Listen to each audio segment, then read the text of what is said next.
Okay, so that's the only vaguely French tune that I know for a French-made mandolin.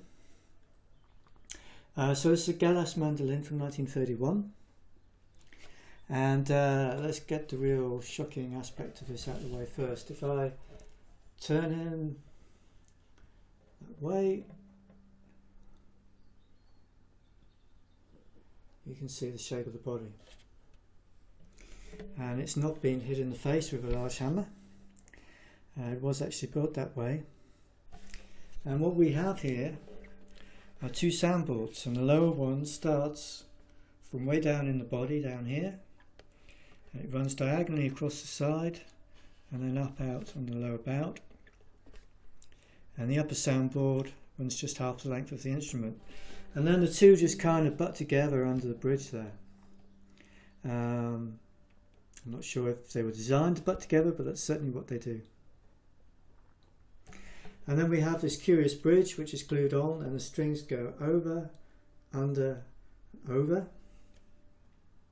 So rather than the strings pushing the top down as they would on a regular mandolin, or trying to twist the top forwards like that as they would on a guitar, these lift the top up. And it makes it an absolute nightmare to try and set these up, because you measure all the angles, you get everything figured out just right, and you put strings on and everything moves, and it moves quite a lot. And what looks like perfect action with a couple of strings on becomes unplayable with all of the strings on, and it's a bit of a shocker, that one. So this actually looks to be a rather nicely made instrument from Monsieur Gelas. There's a tiny bit of binding missing from the back of the heel there. The only thing that's not well made, frankly, was the fretboard. And if you look around on the net at pictures of these, you'll always see the fretboard is shrunken across the width and the frets are sticking out either side. And this was no exception, and not only was it shrunken, but the action was unplayably high as well, which also seems to be a common issue. Certainly the only two people I know that have one of these. You know, the action's unplayably high, and it doesn't play in tune either. This one does both now, but we'll come to that in a second. So this has a new fretboard. And in order to make it playable, I've done a repair which I don't really like doing because I don't think it looks right. But I've set the fretboard on a shim, so it's about 2mm thicker at the 12th fret, going up to about 3mm by the end. And it's not that the neck is pulled forward. The neck is in a straight alignment with the top of the body, just as it should be. But I suspect either these were built with a ridiculously high action to begin with, or the body on these you know, have distorted over time, and although they're built with this crazy shape, I suspect you know, in 80 plus years of life, it's got a little bit more bent. Probably over the next days it'll bend a little more, but we'll see. So I've used EVL gold fret wire on the fretboard. It's the smallest of their guitar sizes, 40 high, 84 wide. That's chunkier than I normally like. I normally like really skinny stuff because I think it looks better on a mandolin. However, these Gelas instruments, the original fretboards, had really pretty chunky fret wire on them. Certainly the highest fret wire I've probably ever seen.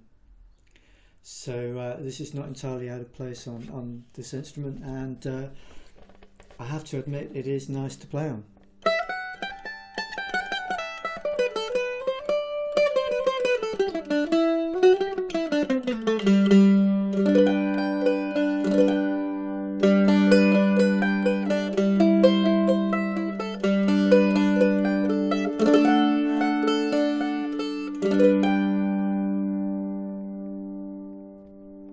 Quite a nice sounding instrument actually, and quite loud.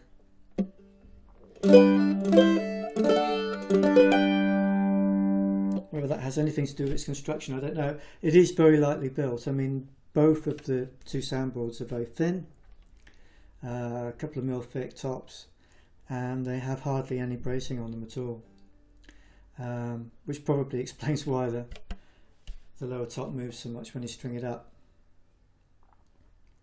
Action is 1.5 mil at fret 12. There is room to take it down a little at the bridge now that this has been shimmed up, but I wouldn't, because given that this top moves when you string it up, depending on what brand and what weight of strings you put on, you're going to end up with some rather different actions, I suspect. So these are 10 to 34 light strings, bronze strings. You know, if you went ultra light, 9 to 32, you'd probably find the action would drop down a bit. So you do need to have a little bit of wriggle room there, depending on what strings you want to put on. The only other thing I've done to this one is the tuners were unbearably stiff, and I've put some half round brass inserts in the holes in the headstock so that the tuners have something to bear on. And they're not perfect by any means, they are still stiff, but they do work properly now, which they certainly didn't before. So I think we just need to play a little more.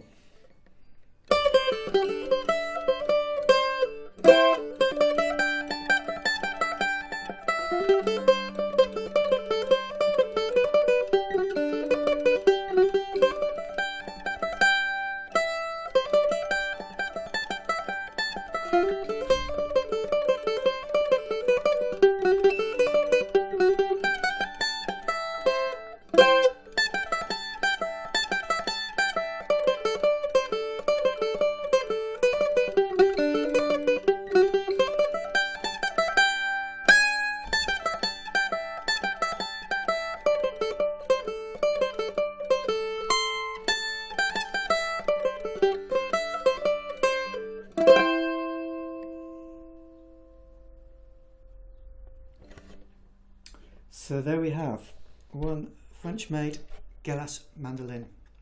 Cheers.